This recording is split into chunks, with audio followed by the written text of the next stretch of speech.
Assalamualaikum warahmatullahi wabarakatuh. Dalam video ini saya akan menyampaikan hasil laporan analisis genre dan gramatika dari sampel teks buku Al-Kitab Al-Wasithiyah. Saya akan mulai dari pendahuluan. Pertama, sampel teks diambil dari buku karangan Abu Syarifah, cetakan tahun 1994 yang berjudul Al-Kitab Al-Wasithiyah atau Tulisan Fungsional cetakan Darhonin. Ini merupakan buku rujukan utama dalam mata kuliah Al-Murassalat atau korespondensi pada Prodi Bahasa dan Sastra Arab tahun 2016 di UIN Syarif Hidayatullah, Jakarta. Tujuan dari video ini adalah saya ingin melihat apakah teks ini sudah sesuai dengan jenjangnya, yaitu untuk mahasiswa. Sementara untuk fokus analisisnya, yang pertama saya akan fokus pada analisis genre dalam sampel teks yang diambil. Kemudian untuk analisis gramatika, saya akan fokus pada penggunaan nominalisasi dalam teks dan perluasan makna yang menggunakan klausa tersemat. Berikut adalah sampel teksnya. Ini saya ambil dua paragraf dari bagian mukadimah atau pendahuluan. Selanjutnya, saya akan mulai dengan analisis genre. Setelah saya perhatikan, genre yang dipakai dalam kitab atau buku ini adalah berupa exposition. Kita mulai satu per kalimat untuk kata yang kalimat pertama di sini kita lihat bahwa eh, pertama adalah berupa restatement karena saya ini hanya mengambil satu sampel berupa potongan di sini, jadi langsung mulai dari restatement, yaitu dengan kata telah Anda perhatikan sebelumnya, dan ini merupakan pernyataan kembali penulis. Jadi di mana posisi penulis sebelumnya. Kemudian tetapi perlu menciptakan kalimat selanjutnya berupa argumen, yaitu memiliki yang menghubungkan hal baru terhadap hal yang sudah diberikan pada statement sebelumnya. Pada kalimat selanjutnya merupakan argumen baru yang diberikan oleh penulis yang terdiri dari dua fase. Yang pertama adalah argumen yang pertama, kemudian ditambah melainkan mencatat karakteristik ini merupakan menghubungkan hal yang baru dengan sesuatu yang sudah diberikan sebelumnya, itu argumen yang ini. Pada kalimat selanjutnya kita lihat ada argumen baru, dan kalimat selanjutnya juga merupakan berupa restatement, pernyataan kembali. Kita lihat dari sini katanya jelas dari sebelumnya. Ini merupakan pernyataan kembali posisi penulis. Kemudian pada kata tetapi dan seterusnya ini merupakan penulis mencoba menghubungkan hal baru dari yang statement sebelumnya. Pada kalimat setelahnya berupa argumen baru lagi yang terdiri dari parastruktur. Bila kita perhatikan di sini, parastruktur yang terdiri dari pembuka. Jika kita ingin mendeskripsikan perjalanan mana, ini bukan pembukanya. Kemudian ini adalah bagian isi dari argumennya. Dan terakhir, karena itu dapat mematikan, merupakan penutup dari argumennya. Pada kalimat selanjutnya berupa restatement, pernyataan kembali dengan kata oleh karena itu, yang berarti fasenya berupa review dari keseluruhan paragraf.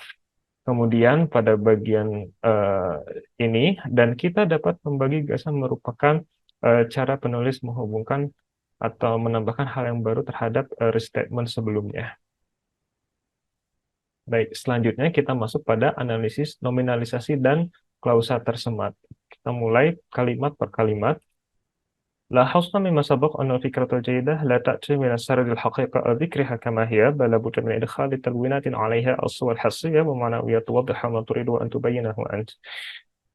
Di sini saya akan menerjemahkan kalimat atau kata per kata, tapi perlu diingat bahwa terjemahan kali ini lebih harfiah dibandingkan sebelumnya supaya agar bisa mempertahankan struktur asli dalam bahasa sumber.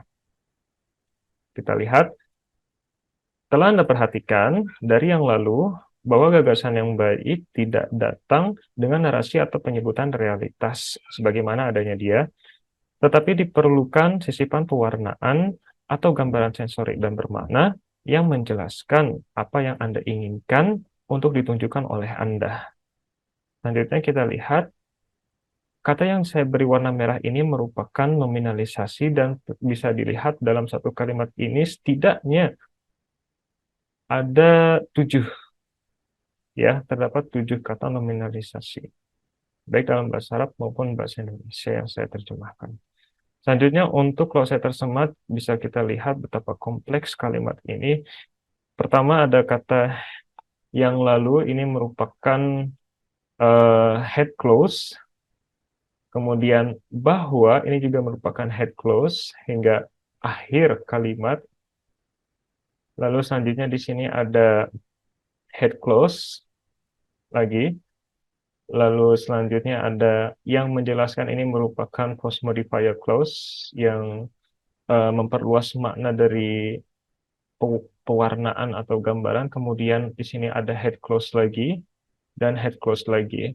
Pewarnaan di sini maksudnya adalah saya ingin menunjukkan bahwa yang berwarna ungu ini adalah klausa yang pertama muncul, kemudian bila ada klausa di dalam klausa akan mengubah warna di dalamnya berturut-turut seperti ini. Kalimat kedua, وليس من الضروري أبدا أن يسجل الكاتب كل شيء في الموصوف بل يسجل أبرز الصفات ويعمق حول يتنازل عما لا يغني الموضوع.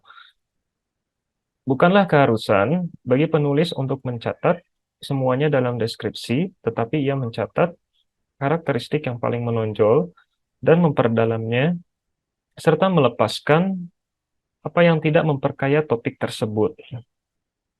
Nah, hasil analisisnya ditemukan bahwa di sini ada 3 kata nominalisasi, ya, keharusan, deskripsi, dan karakteristik. Dan untuk klausa tersematnya, di sini ada 1, ini merupakan head clause. Kemudian di dalam head clause di sini terdapat frasa yang berupa post modifier phrase yang menjelaskan semuanya.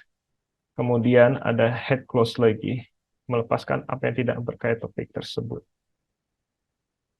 Selanjutnya kalimat ketiga, innal ijtihada fi istiqsai kulli ajza'i as-surah yab'as al-mulul wa yusid 'ala al-qari' tatabbu'ahu li fikratil 'amah.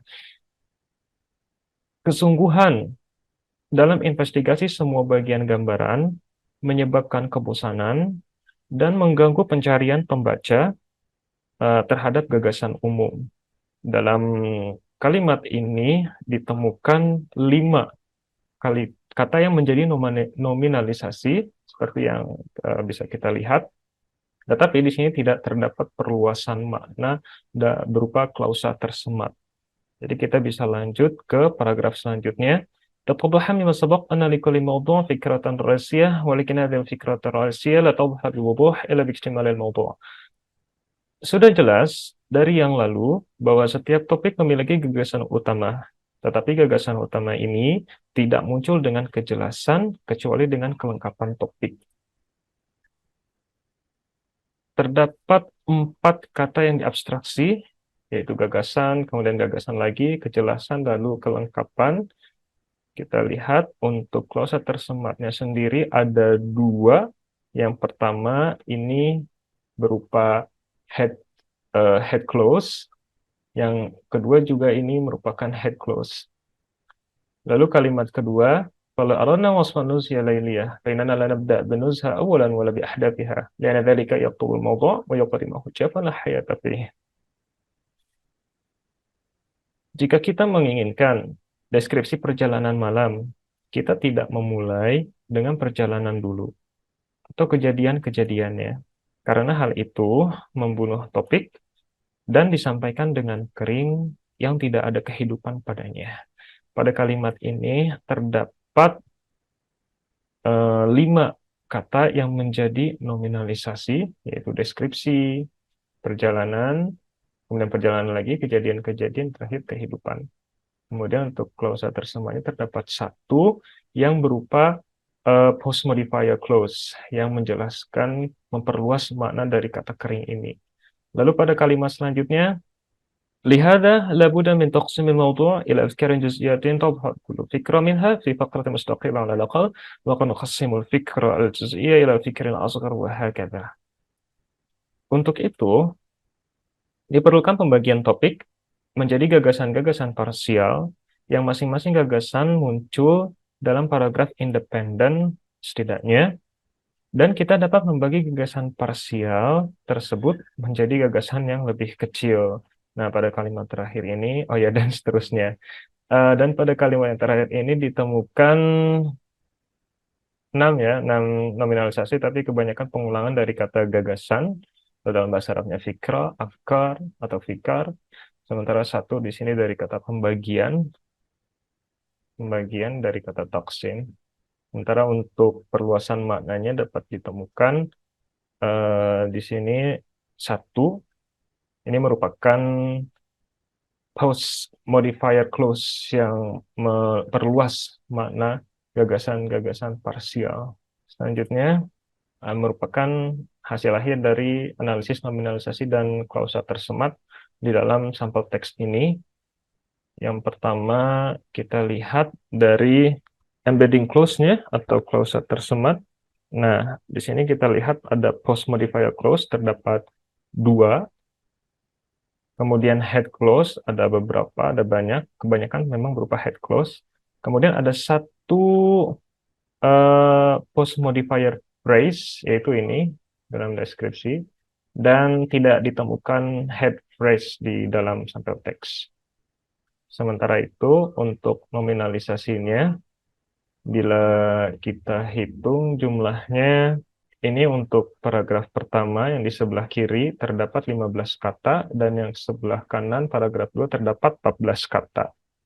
Terakhir untuk kesimpulan, hampir di setiap kalimat terjadi perluasan makna dengan adanya klausa yang tersemat, yang kebanyakan berupa head clause. Lalu abstraksi terjadi di setiap kalimat dan muncul 3 kali atau lebih per kalimatnya. Dan terakhir, penggunaan teks sudah sesuai dengan jenjangnya seperti yang kita lihat sebelumnya. Terjadi banyak sekali abstraksi di dalam setiap kalimat. Bahkan setiap kalimat ya terdapat abstraksi lebih dari 2 kali.